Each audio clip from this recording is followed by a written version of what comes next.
Hi friends, welcome back to Harini Haru YouTube channel. Okay, let's start new dish egg masala. ಮೊದಲಿಗೆ ಏನೇನು ಬೇಕು ಅಂತ ನೋಡೋಣ ಬನ್ನಿ. ಧನಿಯಾ, ಗಸಗಸೆ, ಜೀರಿಗೆ, ಮೆಣಸು, ಸಾಸಿವೆ, ಶುಂಠಿ, ಬೆಳ್ಳುಳ್ಳಿ, ಆನಿಯನ್, ಕೊತ್ತಂಬರಿ, boiled egg and oil and salt. Okay, ಈಗ ಹೇಗೆ ಮಾಡೋದು? ಮೊದಲಿಗೆ ಒಂದು ಬಾಣಲಿನ ಕಾಯಕ್ಕಿಡಬೇಕು. ಅದು ಕಾಯ್ದ ಆದಮೇಲೆ ಮಸಾಲ ಐಟಮ್ಸ್ ಫ್ರೈ ಮಾಡ್ಕೋಬೇಕು. ಮುಂಚಿತವಾಗಿ ಹೇಳಿದ್ನಲ್ಲ, ಧನಿಯಾ, ಗಸಗಸೆ, ಜೀರಿಗೆ, ಮೆಣಸು, ಸಾಸಿವೆ, ಇದಿಷ್ಟು ಕೂಡ ನಾವು ಹುರ್ಕೋಬೇಕು.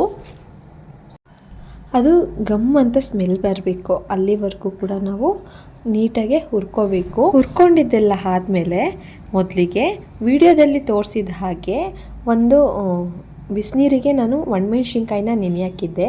ಸೊ ಆ ಒಣಮೆಣ್ಸಿನ್ಕಾಯಿನ ಒಂದು ಸಣ್ಣ ಜಾರಿಗೆ ಹಾಕ್ಕೊಂಡು ಹುರಿದಿರೋ ಮಸಾಲ ಐಟಮ್ಸ್ ಎಲ್ಲ ಏನಿದೆ ಅದು ಕೂಡ ಅದಕ್ಕೆ ಹಾಕ್ಕೊಂಡು, ಶುಂಠಿ ಬೆಳ್ಳುಳ್ಳಿ ಕೂಡ ಎರಡೆರಡು ಎಸಳು ತಗೊಂಡು ಅಂಡ್ ಅದಕ್ಕೆ ಸ್ವಲ್ಪ ಹುಣಸೆಹಣ್ಣು ಹಾಕ್ಕೊಂಡು ನೀಟಾಗಿ ರುಬ್ಕೋಬೇಕು. ಆಮೇಲೆ ಮತ್ತೆ ಬಾಣಲಿನ ಕಾಯಕ್ಕಿಡಬೇಕು. ಅದಕ್ಕೆ 2-3 ಸ್ಪೂನ್ ಆಯಿಲ್ ಹಾಕ್ಕೊಂಡಿದ್ದೀನಿ.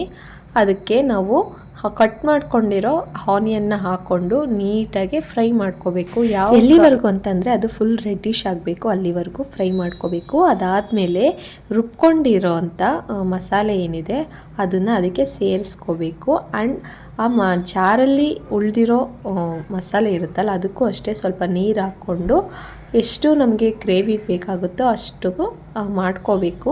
ನೆಕ್ಸ್ಟ್ ಅದಕ್ಕೆ ಸ್ವಲ್ಪ ಸಾಲ್ಟ್ ಹಾಕ್ಕೊಂಡು ಅದನ್ನು ಬೇಯೋದಕ್ಕೆ ಬಿಡಬೇಕು. ಒಂದು 3-4 ಮಳ್ಳಾದಮೇಲೆ ಕಟ್ ಮಾಡಿ ಇಟ್ಕೊಂಡಿರೋಂತಹ ಬಾಯ್ಲ್ಡ್ ಎಗ್ನ ಅದಕ್ಕೆ ಸೇರಿಸ್ಕೊಳ್ಬೇಕು. ಅದು 1-2 ಮಿನಿಟ್ಸ್ ಬಿಟ್ಟು ನೆಕ್ಸ್ಟ್ ಕಟ್ ಮಾಡ್ಕೊಂಡಿರೋ ಕೊತ್ತಂಬರಿನ ಹಾಕ್ಕೊಂಡ್ರೆ ಎಗ್ ಮಸಾಲ ರೆಡಿ ಆಗುತ್ತೆ. ನೀವೇ ನೋಡಿ. ಹಾಗೆ ಈ ಡಿಶ್ ನಿಮಗೆ ಇಷ್ಟ ಆಗಿದ್ದಲ್ಲಿ ಪ್ಲೀಸ್ ಲೈಕ್ ಮಾಡಿ, ಶೇರ್ ಮಾಡಿ ಆ್ಯಂಡ್ ಕಮೆಂಟ್ ಮಾಡಿ. Thank you so much.